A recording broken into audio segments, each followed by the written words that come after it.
My talk is entitled Family, the Heart of the Common Good. Every family, every parent has a dream. What will become of my child? What will my family be like in 20 years' time? Next. At last year's forum, we discussed the question of human ecology. What kind of world will we leave to our children? If this year we were to ask ourselves the question, next, what kind of Philippines do we want to leave our children in 20 years' time? Dare we dream of it? Do our families have the moral resources to work for such a dream?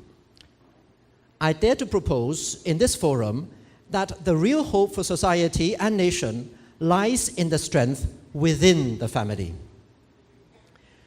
I would like to frame our thoughts this afternoon through the story of a famous dreamer and his family. A family that began with a dreamer and became a great nation with a special destiny. Next. The dreamer is Joseph, and the nation his family became is the Jewish people. The happy side of the story really seems like a dream.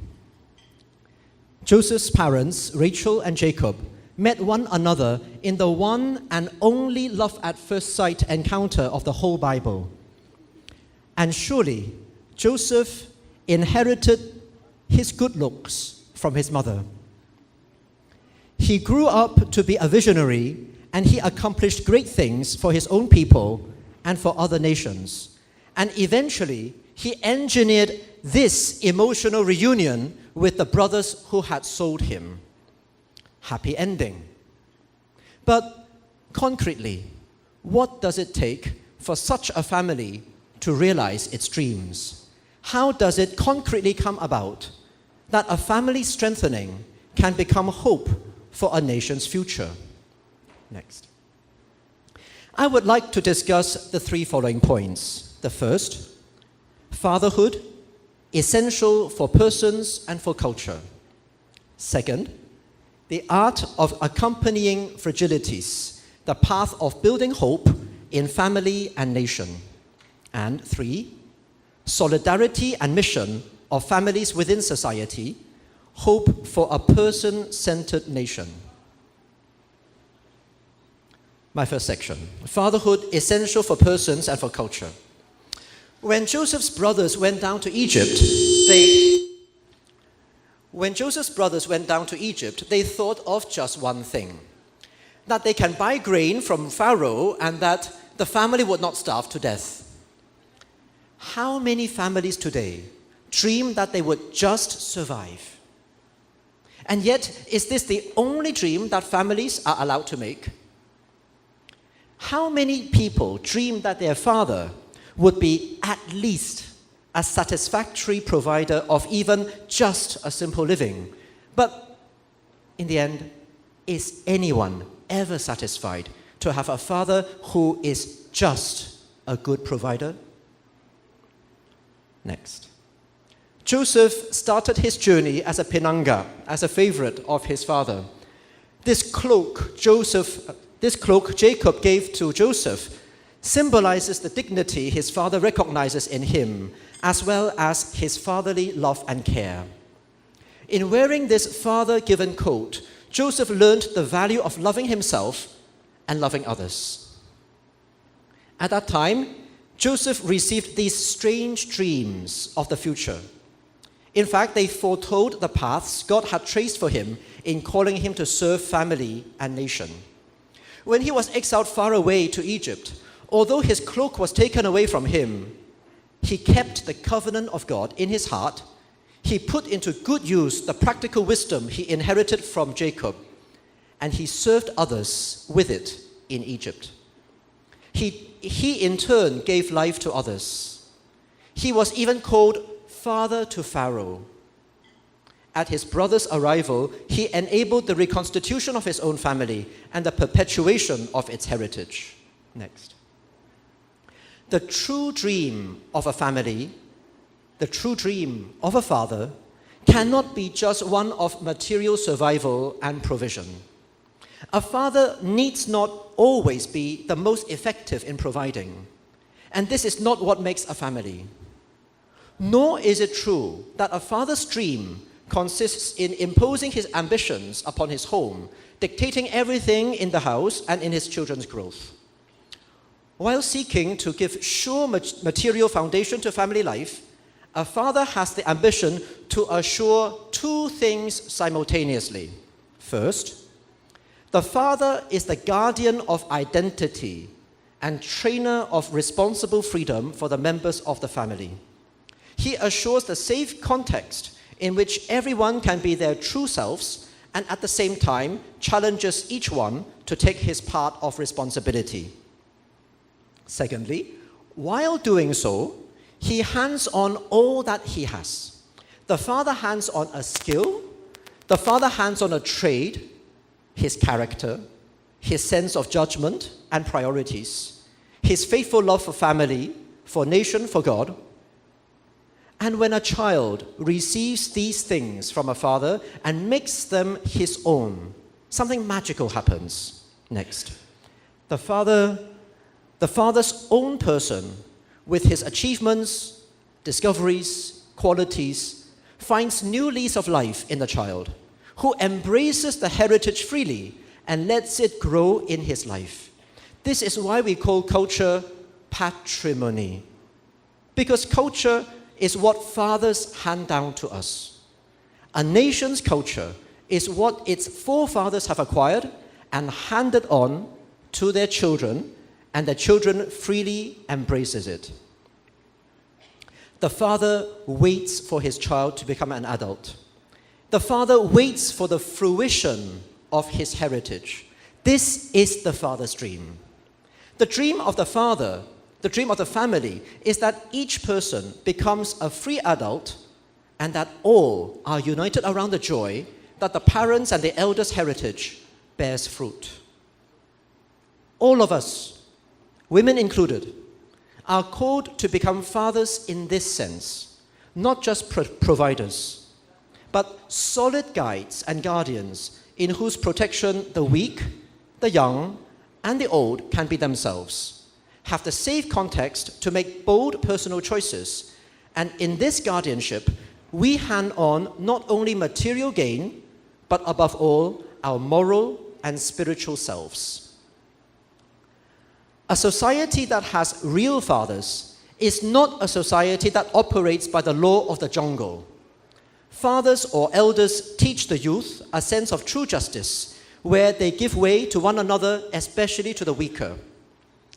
A society that has real fathers is not a society that only runs after economic success or material prosperity, but one that puts the welfare of the entire person, body, heart, hands, and mind at the center. A society that has real fathers is not an indulgent society, which justifies misdeeds by false mercy or makes alibis for resisting change. It does not keep people together by imposing the fear of punishment. A culture that nurtures the person starts with a firm assertion of true fatherhood. For the first time in Kahayak Forum, we have had 3 lady speakers. I hope you would forgive me that after having heard 3 mothers speak, I would put in a strong word in favor of fathers. Next section. The art of accompanying fragilities, the path of building hope in family and nation. If we return to the family of Joseph, we know that behind the happy ending, there was a lot of ugliness and tragedies. Next, please. Joseph himself was a victim of child trafficking, even by his own half-brothers. These half-brothers, all sons of the other mother, Leah, whom Jacob did not love, and Jacob was forced to marry Leah by deception and force. These half-brothers were all criminals in some way. Reuben was incestuous. Simeon and Levi were murderers and vengeful. Judah and his sons were sexual perverts. They were born in the years when Jacob was busy surviving under the yoke of his father-in-law Laban, or trying to outdo him. And surely Jacob had little energy and love and time for his own children. These children were simply not accompanied. Yet through their years of waywardness, their father kept a patient silence over their sins and bore the consequences of their misdeeds upon himself. However, later on, in a moment of dire trial and in Egypt, through the harsh testing of Joseph, who wanted to bring the best out of these brothers, each of these brothers offered their own life and their freedom in order to save the youngest of the family. They shared their father's dream and accepted to give their lives to continue that dream. This was a family that knew reconciliation. Next. So family is a generator of hope because its members are the original and natural witnesses of the growth of one another. We naturally rely on them to grow in hope. Next.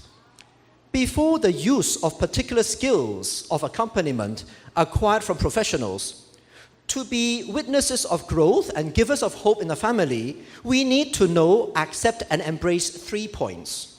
First, to grow involves imperfection. It is good to know that. And to grow happily means accepting serenely that we are imperfect. It is okay not to be perfect, not to have instant results today.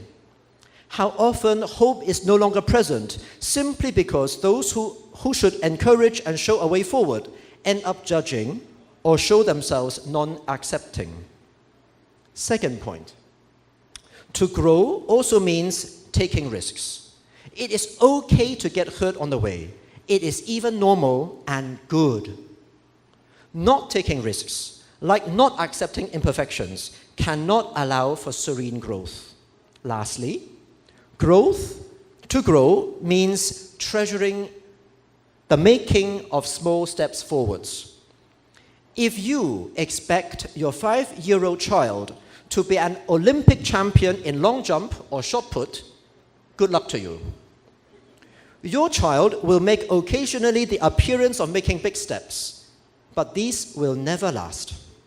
The likelihood is that you and your child will both grow frustrated with one another. Next.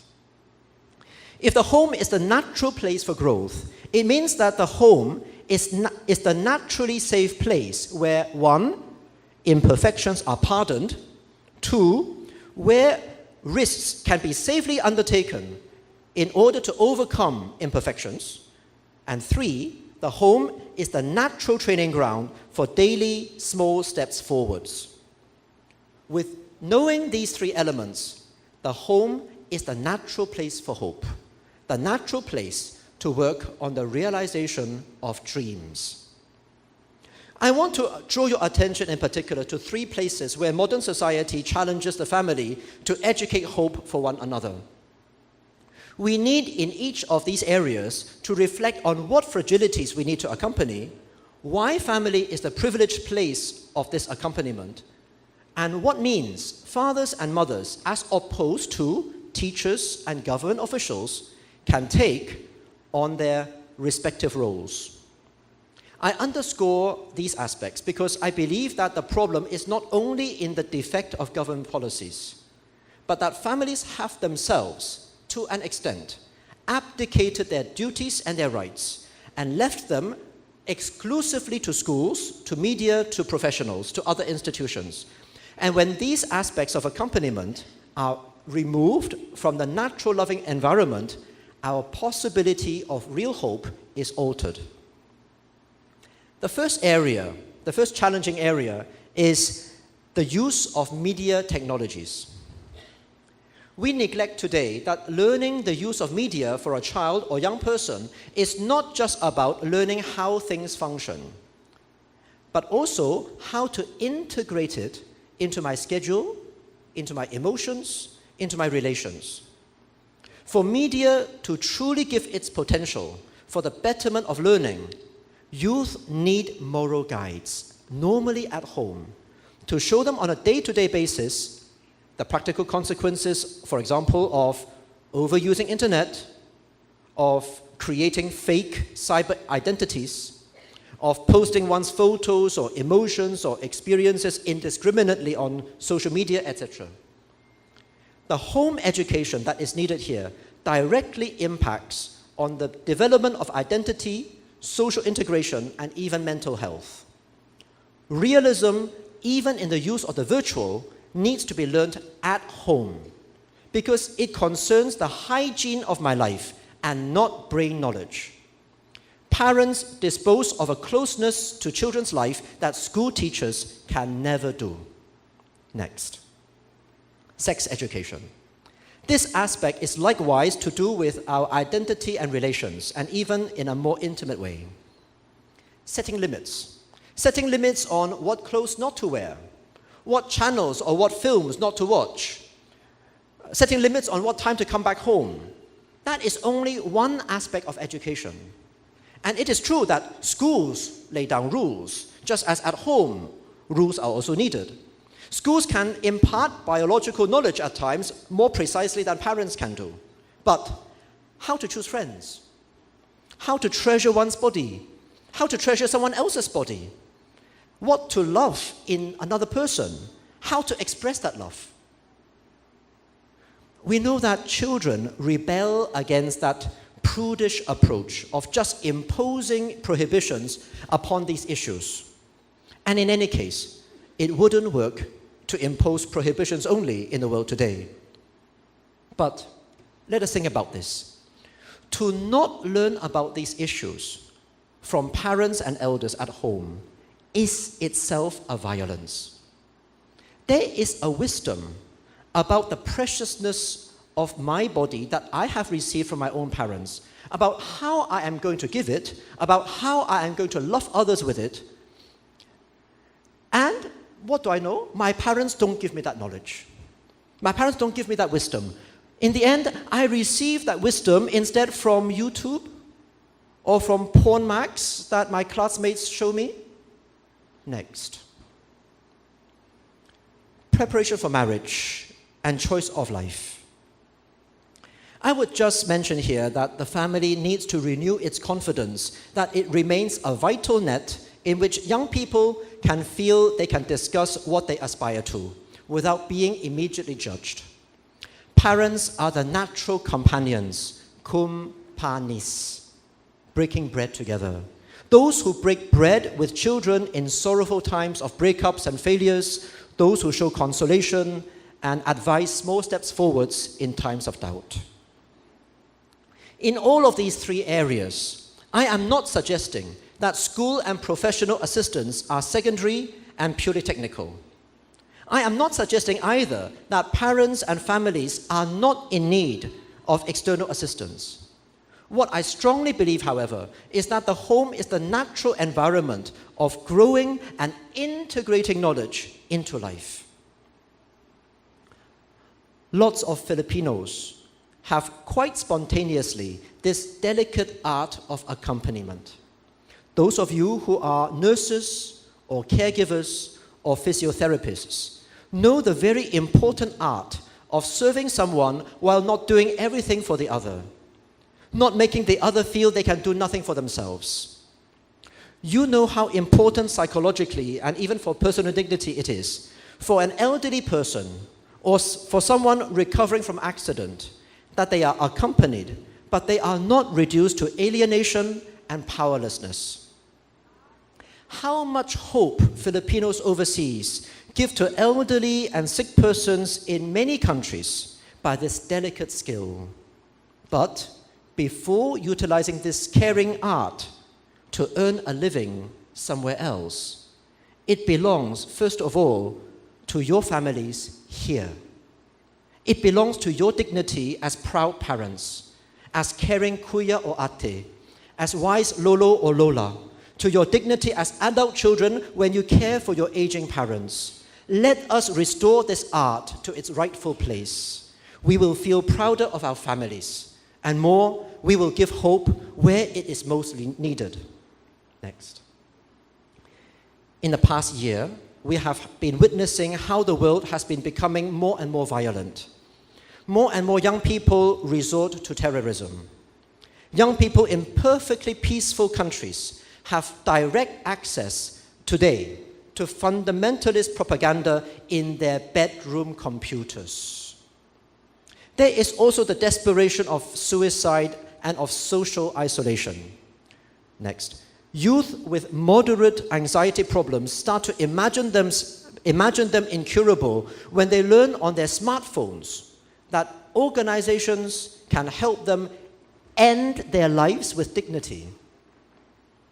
Next, in Japan, those who refuse social interaction and stay permanently at home, called hikikomori, account for nearly 1 million people under the age of 35. Overprotective and authoritarian parenting on the one hand, and a highly competitive society on the other hand, are among its major causes. We write these problems off easily enough by saying they are psychological problems and that schools and government do not provide enough support.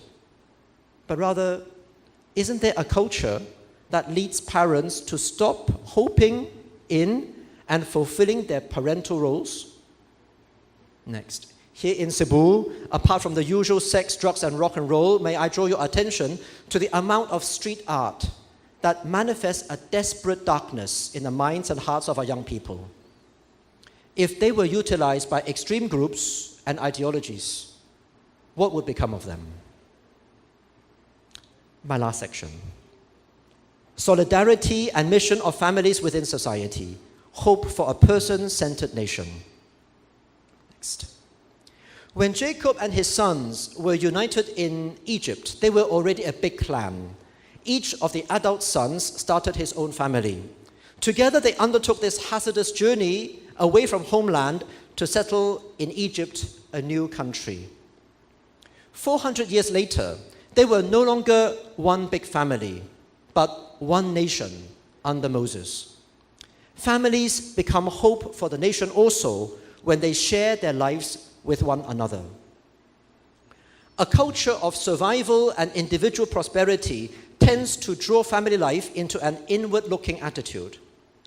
Where the nuclear family used to be somewhat drowned by clan dynamics and deprived of its privacy, it is good that the nuclear family would recover its own vitality. However, today, families are weakened as they are left to their own resources, and they resort exclusively to the resources of non-family institutions. We need to discover once more the need for solidarity between families and their mission of sharing with others. We are happy in this third Kahayak Forum to have the presence and collaboration of numerous volunteers of the Worldwide Marriage Encounter Movement, and to have Tito and Yena with us. They and many other family groups show what strength, what mutual enrichment and strengthening can be derived from sharing between families, between husbands of different families or between wives of different families. Next. In barangays and neighborhoods, through parent associations in schools, among family men and wives working in the same company, there can be numerous occasions where parents can interact, share their joys and pains, and know they are not alone in the problems they face. Sisters and brothers of my religious family in many parts of the world organize monthly gatherings for mothers, or pilgrimage for fathers, or festival for entire families.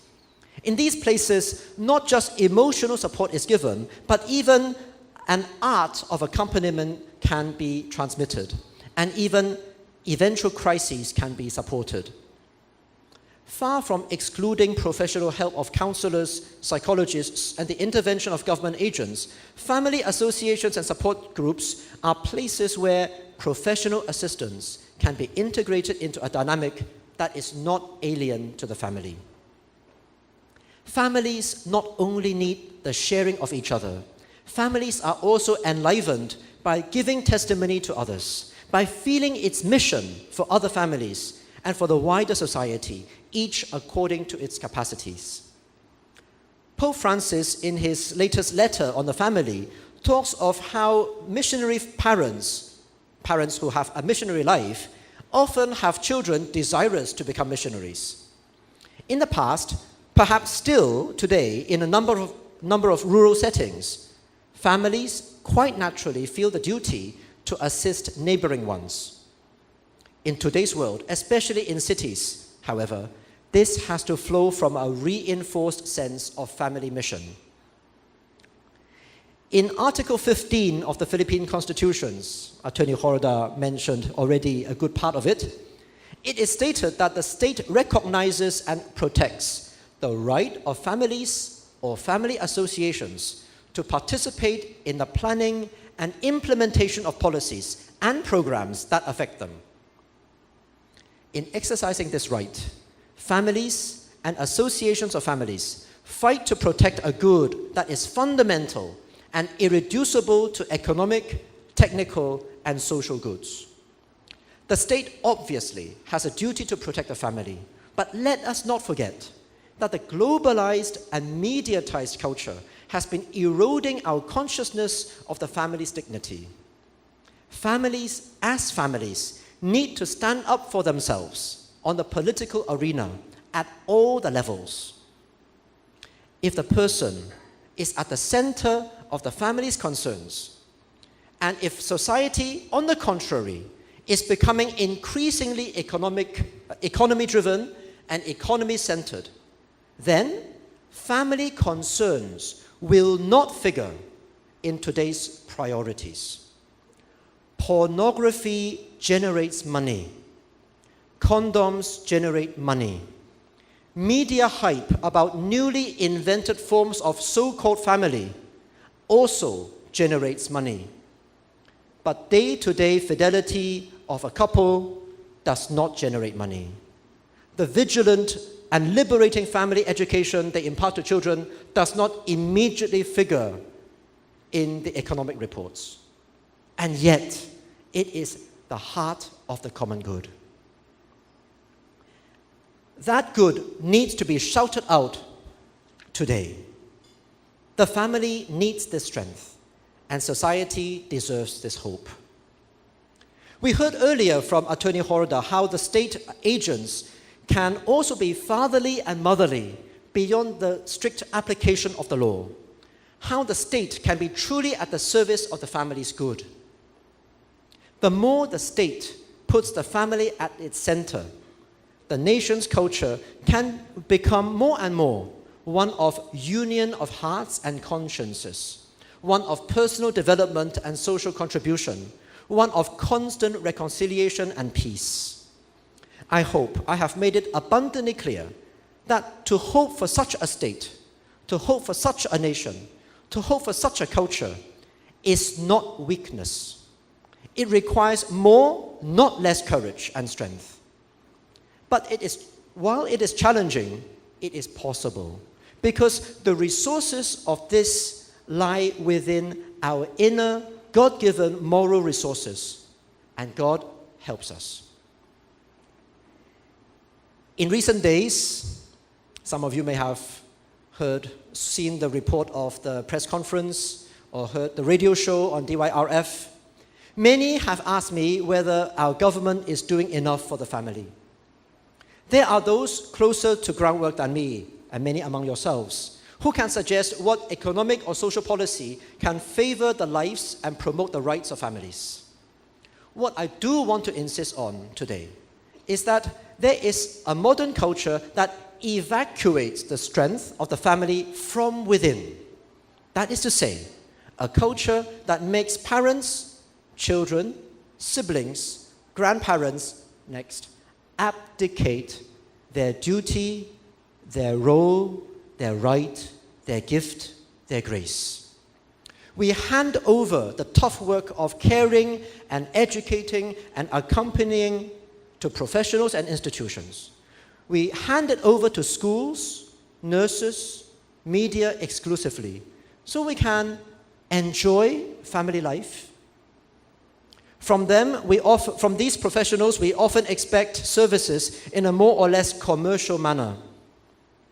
The consequence of this is that families end up placing their hopes on things outside and stop building hope from their own interior spiritual resources. So, when families meet difficulties and failures, they lack the strength to fight. Personal growth that was meant to be carried and nurtured in natural love and under the natural authority of parents is often removed from this context, remitted wholly to others, whose role is not natural love, simply speaking.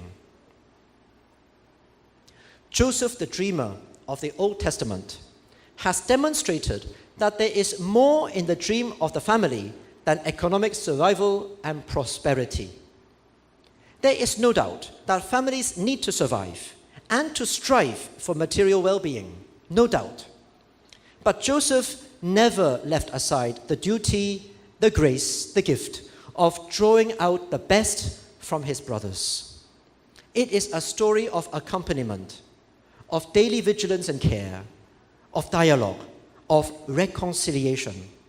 It is a story of realizing that one another's happiness is my good and our common good. Joseph's brothers had sold him out of jealousy, that they were not privileged enough in their own upbringing as their young half-brother. But many years later, at a time of distress, they were able to muster the humanity hidden within them and become active agents for the family and for its weakest. In the Philippines, there is a great love for the image of the sleeping St. Joseph. This time, the New Testament St. Joseph, husband of the Virgin Mary. This Joseph also was a dreamer. He dreams the dreams that God dreams for the family. God wanted him, God chose him to guard that intimate union between mother and child. Through poverty, through exile, through the humble work of Nazareth. His dream for his little family contains the hope for the peace and solidarity for all mankind. Next. After the Kahayak Forum, may you have sweet and divine dreams for your families and for the nation of the Philippines, like St. Joseph. Thank you very much.